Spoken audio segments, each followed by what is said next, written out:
요즘 뉴스를 보다 보면 자주 눈에 띄는 숫자가 하나 있어요. 은퇴 후 월 평균 생활비 277만 원 필요. 처음엔 이게 뭐 그리 큰 돈인가 싶기도 하지만 막상 계산기를 두드려보면 한숨이 나옵니다. 나는 퇴직하면 연금 나오잖아. 집도 있고 애들도 다 컸고 뭐 큰 걱정은 없겠지. 그렇게 생각했던 많은 분들이 70세를 넘기며 땅을 치고 후회합니다. 왜냐고요? 생각보다 오래 사는 시대, 생각보다 많이 드는 생활비, 그리고 생각보다 적은 연금 때문이죠.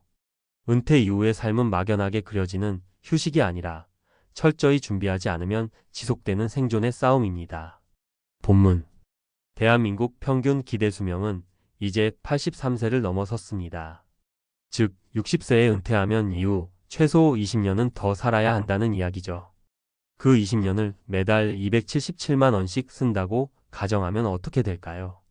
277만 원, 12개월, 20년 6억 6,480만 원.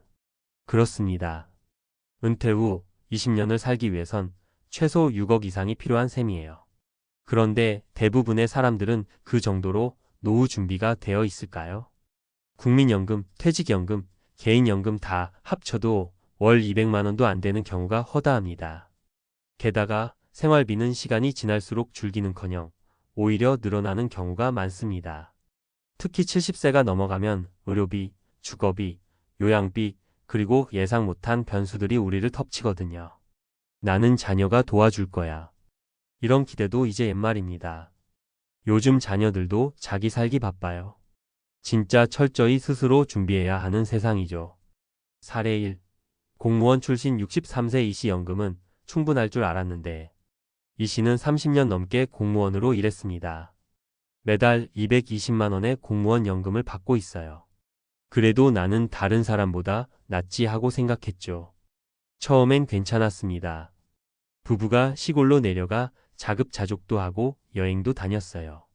그런데 문제는 70세를 넘으면서 시작됐습니다. 아내의 관절 치료비가 늘고 본인도 고혈압, 당뇨약을 매달 챙기게 됐죠. 병원비와 약값으로만 한 달에 50만 원이 나가고 도시에 사는 자녀 손주들 보러 가다 보니 교통비도 만만치 않더라고요. 결국 사모았던 예금 통장을 하나씩 깨기 시작했습니다. 공무원 연금도 오래 살다 보니 부족하더라고 고백하셨습니다. 사례 2. 56세의 자영업접은 김 사장 월세 살며 연금만 기다렸는데 경기도에서 20년 넘게 식당을 운영하던 김 사장님. 코로나 이후 장사가 어려워지자 결국 56세에 가게를 접었습니다. 그래도 국민연금도 있고 퇴직금도 있으니 버틸만 하겠지 싶었죠. 하지만 문제는 국민연금은 63세부터 나오는 것. 그 사이 7년은 무연금의 시간이었습니다. 남은 퇴직금은 생활비와 보증금 빼고 나니 얼마 되지 않았죠. 62세가 되자 결국 아르바이트를 시작했습니다. 편의점 야간 알바를 하며 한 달 100만 원 정도 벌지만 건강이 예전 같지 않아서 점점 버겁다고 합니다. 연금 하나만 바라보다가는 진짜 인생이 무너질 수 있다고 말하시더군요. 사례 3. 대기업 59세 부장 퇴직집 한 채 있지만 생활비가 문제. 서울에서 대기업 부장으로 근무하다 59세에 퇴직한 박 부장. 퇴직금은 1억 5천, 집 한 채는 있었고 아내와 둘이 사는 입장이니 걱정이 없을 줄 알았습니다. 하지만 막상 은퇴 후 매달 카드값 200만 원, 공과금, 보험료, 차량 유지비까지 생각보다 지출이 많았어요. 여행 한번 다녀오면 100만 원 훌쩍, 병원비도 슬슬 올라갑니다. 문제는 집 외에는 현금 자산이 점점 말라간다는 점. 결국 주택연금까지 고민하게 되었죠. 그는 이렇게 말합니다. 집이 있다고 안심할 게 아니고 현금 흐름이 있어야 진짜 노후 준비가 된 거더라고요. 결론. 은퇴 후 생활비 277만 원. 이건 평균값일 뿐 실제로는 더 많이 필요할 수도 있어요. 그리고 그 돈은 매달 꾸준히 오래도록 나와야 합니다. 국민연금만으론 부족합니다. 연금이 시작되기 전에 공백기도 무섭습니다. 예상치 못한 의료비와 지출은 필연입니다. 집이 있어도 현금이 부족하면 노후는 결코 편하지 않습니다. 그래서 지금 우리가 할 수 있는 준비는 지출 구조를 미리 파악하고 줄여놓기. 연금 외에도 소액이라도 지속적 현금 흐름 만들기에 유튜브, 강의, 블로그, 재택근무. 70세 이후 지출 증가 구간을 고려한 자산 설계. 남들 다 그렇게 살더라는 말, 은퇴 후에는 절대 통하지 않습니다. 자신만의 노후 시나리오를 지금부터 준비하지 않으면 70세 이후는 재앙이 아니라 현실이 될 수 있습니다. 앞에서는 은퇴 후 생활비 문제와 연금의 한계에 대해 이야기했죠. 그럼 이제 진짜 중요한 질문 하나. 도대체 어떻게 해야 70세 이후에도 무너지지 않고 삶의 질을 유지할 수 있을까? 정답은 이겁니다. 돈, 건강, 뇌를 동시에 관리하는 것. 이 세 가지는 서로 연결돼 있어요. 하나가 무너지면 다른 것도 같이 흔들립니다. 그래서 오늘은 이 세 가지를 지키기 위한 현실적이고 과학적인 방법을 알려드릴게요. 돈 평생 흐르는 현금 흐름을 만들어야 한다.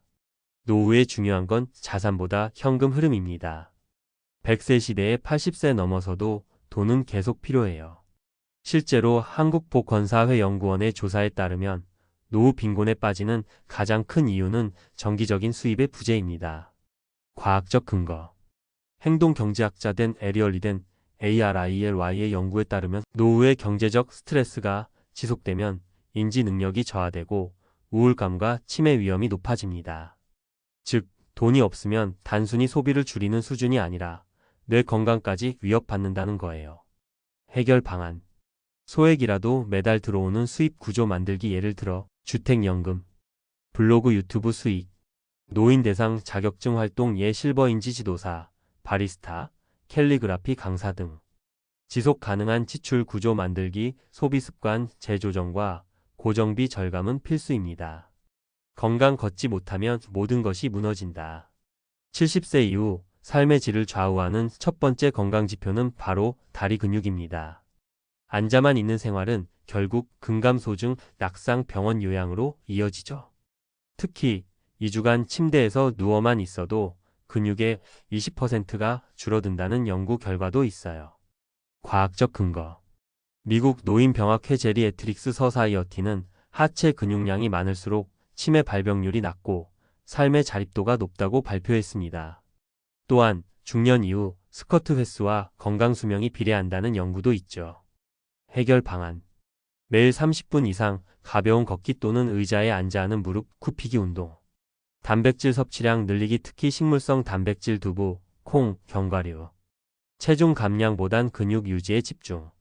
뇌 해마를 지켜야 치매를 막을 수 있다. 우리가 노후에 가장 무서워하는 건 단순히 돈이 아니에요. 사실 진짜 두려운 건 정신적 붕괴, 즉 치매입니다. 그 시작은 바로 뇌 속 해마이포캠퍼스의 위축에서 시작되죠. 과학적 근거. 해마는 기억력과 학습 능력을 담당하는데 노후에 스트레스와 자극 없는 일상이 지속되면 해마가 위축됩니다. 실제로 서울대병원 연구팀은 60세 이상 성인 중 규칙적으로 새로운 일을 배우는 사람은 치매 위험이 30% 낮다고 발표했어요. 해결 방안. 매일 새로운 자극을 주는 활동 하나씩 시도. 외국어 단어 5개씩 외우기. 하루 한 문장 글쓰기. 유튜브에 나만의 이야기 올리기. 감정 표현과 대화도 훈련이다.